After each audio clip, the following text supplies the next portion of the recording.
Hey Ron, this is a test of your Maserati Vitaloni switch, and what we've got here is a pair of quartz halogen lights. Together they add up to about a 9 amp load, which none of these contacts will likely ever see, but it's always good engineering practice to test at more than what it'll ever see. And we're going to go through and run down a number of items on it and show you how they work. So let's start with the turn signals, Matt. Go ahead and operate your turn signals.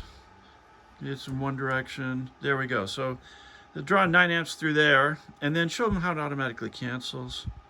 Yes, and then the other plug in to do the other direction. We have to read these schematics. I can send a schematic along with it via email so that you're aware of all these. And there's the other direction, and once again manually canceling it. And back the other way. There you go. Okay, so what's up next, Matt? We're doing headlights. Headlights, okay. So the headlight stock on this unit has off, high, and low beams. And it also has two other functions. One is pull the arm towards you and you'll get a high beam flash, which we will be testing, as well as the end of the cap here, which is a beeper. So where are you at now here? Okay, so that's low beams, very good. And we can see they're operating. And of course off and low beams, all right. And now you're gonna go for the high beam.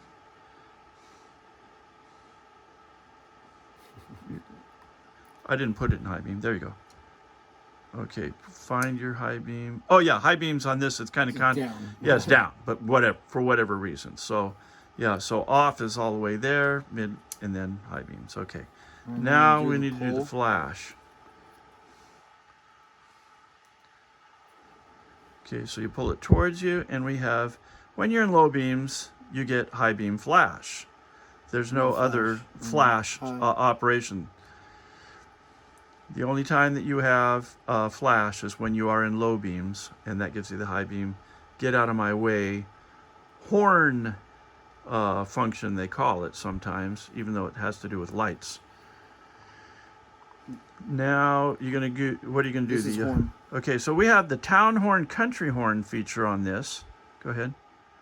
And I believe that supplies a signal to a latching relay somewhere in the system that selects either your air horns or an electric horn, I believe. Okay, now we're on to the wiper system, right? Mm-hmm. This is gonna be park. Okay, well park actually does have continuity because of course it supplies power to a clock motor on the windshield wiper so that it rotates into park and then automatically shuts off. So there's park, and you want to go to low speed. There's your low speed. All right. And then what do you have to do for high speed?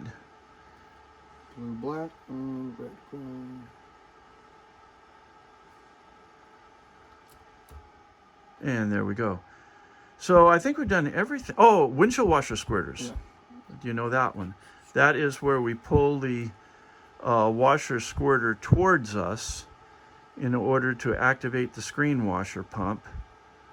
And we're following our own wiring diagrams here. And there we go. So you can wash them. I think it washes in any, in any position you get the squirter. Very good. Even down. You can have the wipers off and squirt. So that concludes the test, isn't it? Interior lamp twist. Oh yeah, the head. Oh yeah, twisted. Yeah, now the twist switch at the end of the stock does different things on different cars. Some of it's an interior lamp switch, particularly if you have a coupe. But basically, turn it, and it works. So whatever it does on your particular car, in this case, it works. All on higher amperage loads. So I think you'll find that in general the unit is very well cosmetically taken care of. The gang plug clamp is back in here, so the wires are coming out of the correct position. We've used non-corrosive brass fasteners throughout to hold it together. The bases of all of these pods, the wires where they go into them, are completely sealed with a coating of methyl methacrylate to stabilize them. So I think we're covered here. That's our story, and we're sticking to it. Thank you very much.